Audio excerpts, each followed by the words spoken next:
Bonjour à tous. Alors aujourd'hui, on va faire un tuto pour changer les freins avant, disque et plaquettes. Alors pourquoi je les change? Tout simplement parce que le disque est creusé. Pour revendre une voiture, faut que les freins soient au top.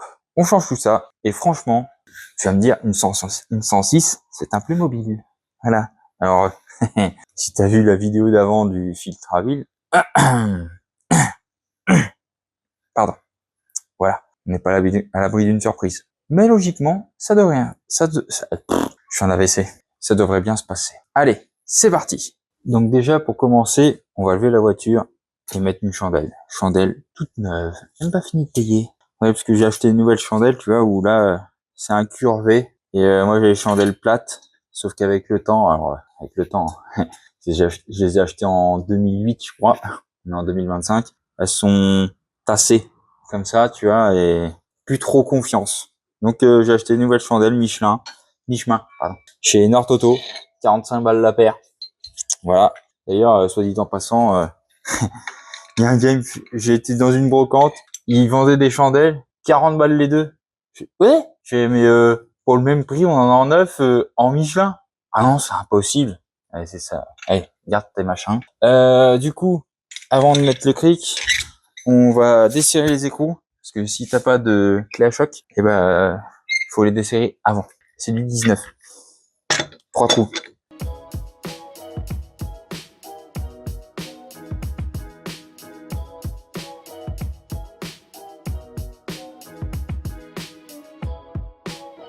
Alors, je vais te montrer après où j'ai mis la chandelle. Ah, écoute, j'ai essayé un premier coup sur la superstructure du châssis. Ça a craqué, j'ai fait hop, on a tout. Donc, la chandelle, je l'ai mis au plus bas, elle va pas descendre plus bas. Et je vais te montrer après où je l'ai mis. Et tu comprendras pourquoi, bah, c'était pas assez haut. C'était le temps que je m'habitue avec mes nouvelles chandelles. Donc là, je vais enlever la roue et je te montre après où mettre la chandelle. Il y aura plus clair. Et c'est rigolo. On peut faire du basket avec du 13 pouces. Moi, j'ai l'habitude avec du 16 ou du 17. Ça, c'est du 13.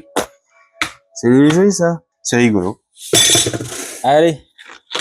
Playmobil! Je te l'ai dit. En avant les histoires. Allez, je te montre où on met la chandelle, mon frère. Alors, tu soulèves avec le cric ici, sur cette partie-là, qui est renforcée.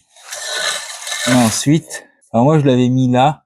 Ça a commencé à croustiller. Du coup, là, t'as le cylindre bloc du triangle, là. Donc, tu mets là-dessus. Maintenant, on va passer dans le vif du sujet. Tu as deux vis là à enlever pour enlever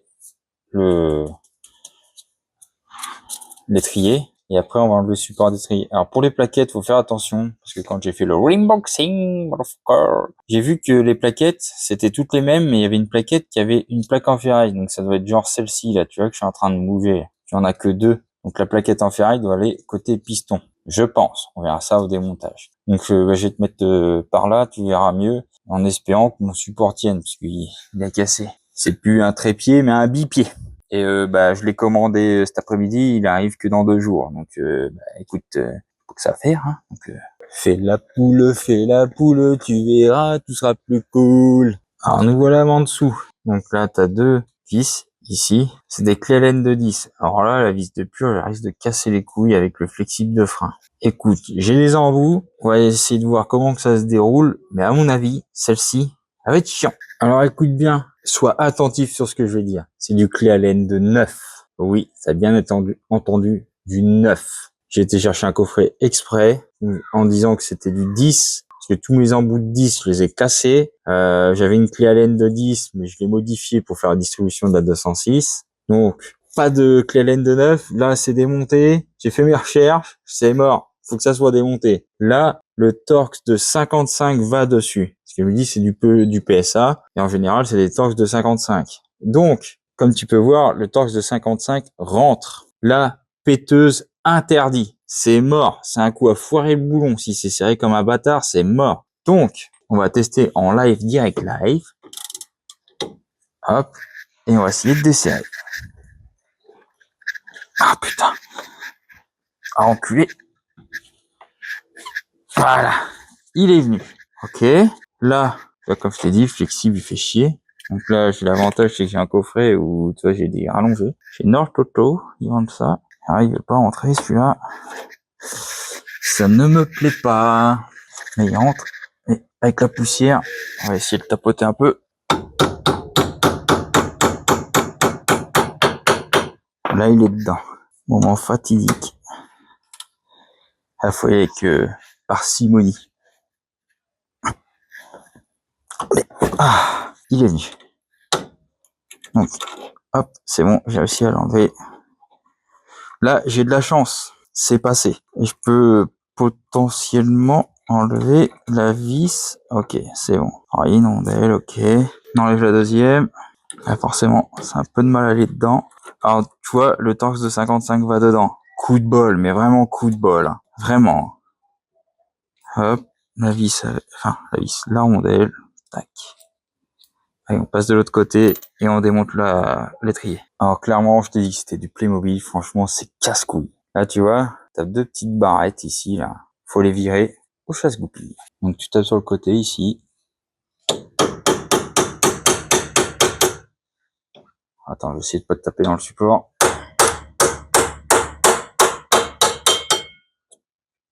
Voilà. Et là, tu peux enlever la partie de l'étrier. Ensuite, on enlève la plaquette. Donc, plaquette sans plaque. Et là, à partir de là, eh bien, écoute, j'ai envie de te dire qu'il n'y a pas forcément besoin d'enlever. Oh la vache, c'est quoi ce système de fou?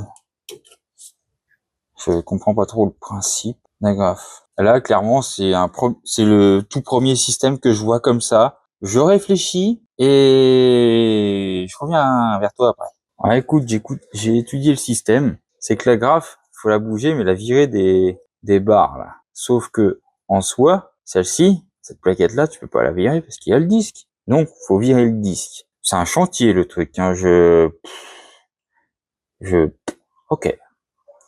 Donc, on va virer le disque. Donc, la vis est là. C'est un Torx de 30. Il a l'air bien amoché, le truc. Alors, je sais pas si ça va marcher. Logiquement, si tu l'inclines un petit peu, tu passes ton Torx et voilà, ça passe. Parce que du coup, vu que c'est un disque plein, tu peux pas mettre un tournevis ou quoi que ce soit pour bloquer le disque. Là, t'as pas le choix, donc. Si t'as de la chance, comme moi, le mec a pas serré comme un bâtard, ça va y aller. Mais s'il a serré comme un bâtard, là, c'est punition. Clairement, faut que tu prennes une douille qui va sur les coups de cardan pour bloquer le cardan et que tu serres dans l'autre sens ou que tu fasses, tu sais, en ciseaux. Genre, t'es là comme ça à desserrer et là, ici, dans l'autre sens, tu m'as compris. Elle est pas facile, cette putain de 106 en vrai. Elle me porte la poisse, j'ai la disquette à faire, j'ai pas envie. Maintenant, le disque, faut le décoller. Alors, c'est pareil, j'ai braqué la roue à droite. C'était pour mieux filmer, tu vois, mais c'est plus utile aussi, en même temps. Coup de marteau, certainement. On va le décaniller. Pas d'autre, hein.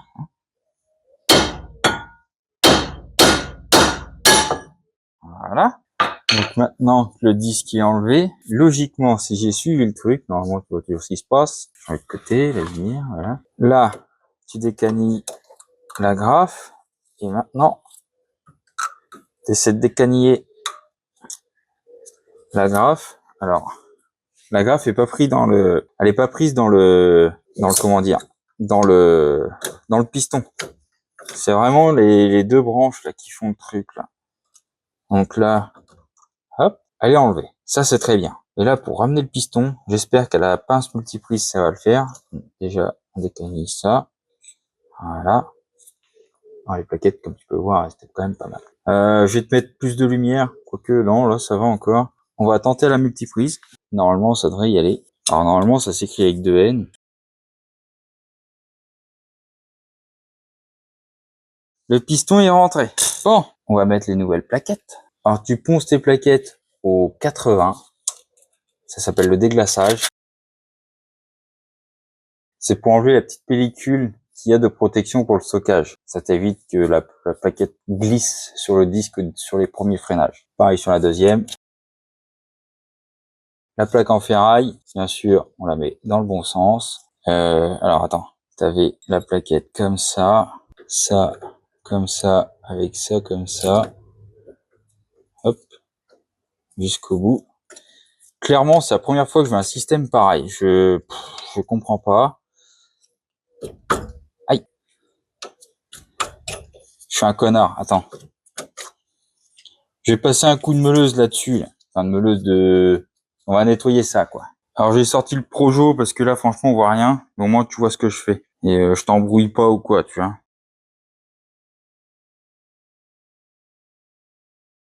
Donc là, normalement, c'est bon.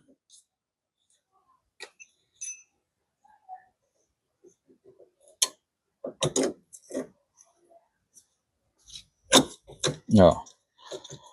Ah, il y a un truc, c'est obligé. Là, clairement, si tu as l'info, je suis preneur, hein, clairement. Hein. Parce que là, je patine dans la spoule. Donc là, je vois, je suis derrière mon axe de disque. Donc, je vais nettoyer la partie disque aussi.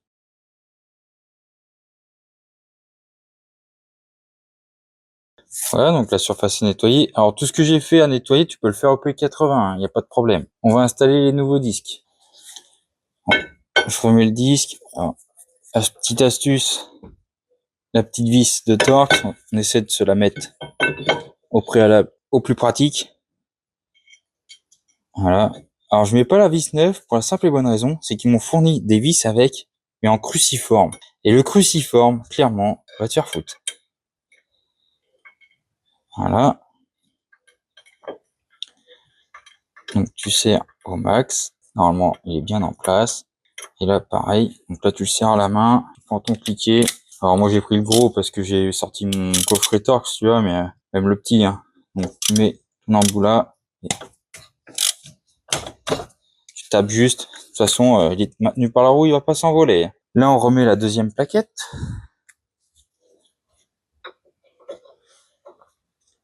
Et là, je vois qu'on est loin. Donc, oh la vache. Comment ça marche ce truc là? Parce que l'étrier doit revenir là-haut.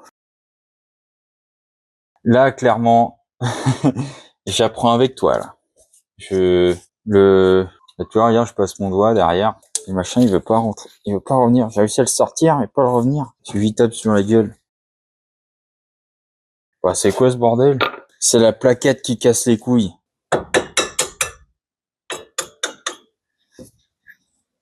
Bah oui, c'est ça. C'est la plaquette qui casse les couilles. Oh! Regarde, ça vient à la main tout seul. Voilà.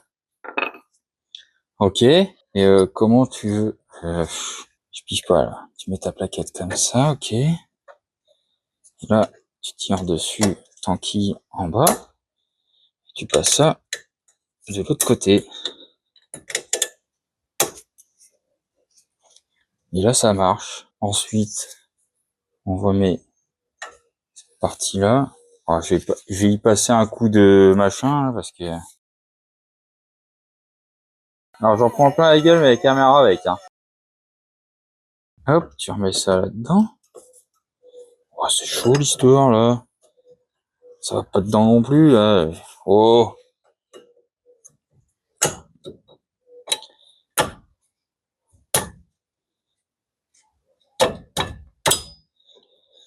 Bah merde.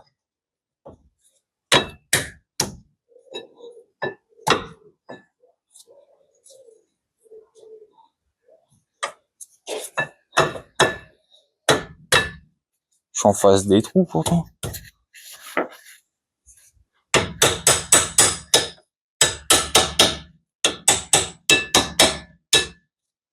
Ok. Là. Qu'est-ce que c'est que ce truc? Ouah, mec. Je comprends pas trop le système là. Clairement. Ah, attends, je reprends mon embout.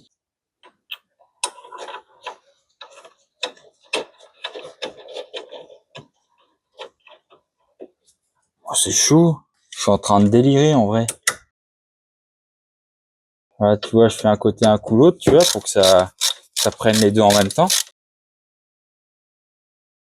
Alors là, je suis en train de serrer comme un bâtard. Parce que, hop là. Je suis sur le blocage. Tu vois, je suis juste en face.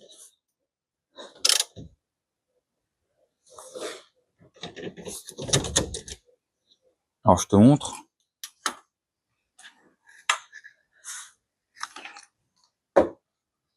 Alors, on est bien, là. Mais, waouh! Maintenant que tout est remonté, on va remonter la roue.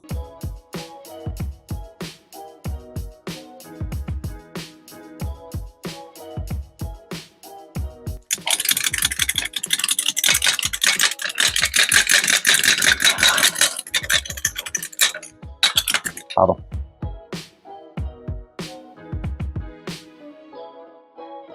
Voilà, c'est remonté. Bon, j'ai pas d'enjolive là. Je vais te faire l'autre côté en accéléré, mais clairement, là, je suis pas à l'aise. Tu vois, la technique va pas. Là. On n'est pas en harmonie avec l'auto là. Je sais pas. Il y a un truc qui va pas là. On est, je sais pas.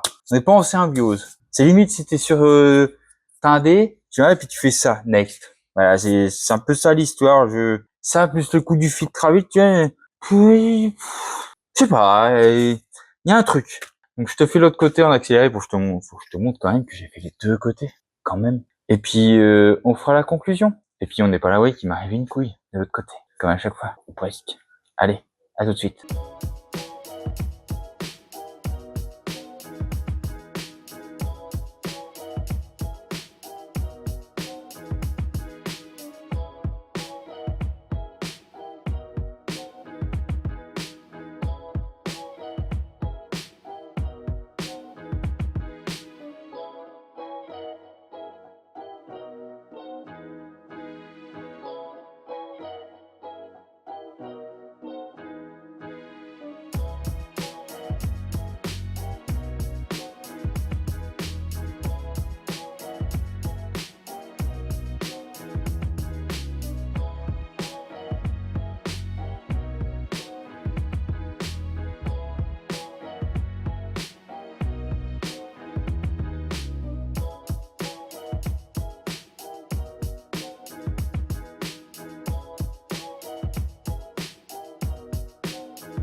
Et voilà, on passe à la suite maintenant. Maintenant, chose très importante, oublie pas de pomper. Pompe tes freins. Pas à fond. Là, tu pompes quelques fois comme ça. Après, c'est une 106, mec, hein. T'attends pas des freins de sportive, hein. Voilà, tu vois, ça freine. Parce que si tu t'embarques comme ça et que tu vas rouler, le premier coup, c'est au fond et ça freine pas. Donc, tu pompes. Là, dès que tu sens que c'est bien, là, t'es bien au fond, là. Et ouais, t'arrêtes. Et là, c'est bon. Allez, on passe à la conclusion. Bon, bah voilà, une affaire rondement menée. Rondement menée. Écoute, dédicace au haters, motherfucker. Si t'as une solution plus rapide, plus efficace et plus judicieuse, vas-y, commente. C'est avec plaisir que je reçois, parce que là, franchement, c'est la première fois que je découvre un système pareil. Ma foi, ça marche, ce que j'ai fait, mais je pense pas que ce soit la meilleure solution, mais ça marche. Si t'as meilleur à proposer, propose. Je suis ouvert. Vas-y. Je suis un livre ouvert. Fais-toi plaisir. Par contre, si le mec t'as fait de la merde, machin, tiens, bon fuck. C'est que t'as même pas, comment on dit, t'as pas lu la vidéo jusqu'en entier. Et puis c'est tout. Ouais, donc là-dessus, franchement, clairement, là, ça s'est bien dégoupillé, mais clairement, quand j'ai découvert le truc, j'ai fait, oh ouais. Alors le souci, c'est que j'ai deux autres 106 qui rentrent après derrière. Si c'est le même système et que c'est la même merde, j'aimerais un truc un peu plus pas plus safe, parce que ça marche, mais plus conventionnel, quoi, tu vois. Donc bah écoute, si t'as aimé ce tuto, tu mets L pouceau. Si t'as pas aimé ce tuto, tu mets un commentaire et t'expliques pourquoi. Parce que là, franchement, voilà. Non, mais si on peut avoir des échanges constructifs là-dessus, franchement, au top. Ça serait super cool. Donc, malgré ça, si t'as aimé ce tuto, tu mets L pouceau et je te dis à l'année prochaine. Allez, salut!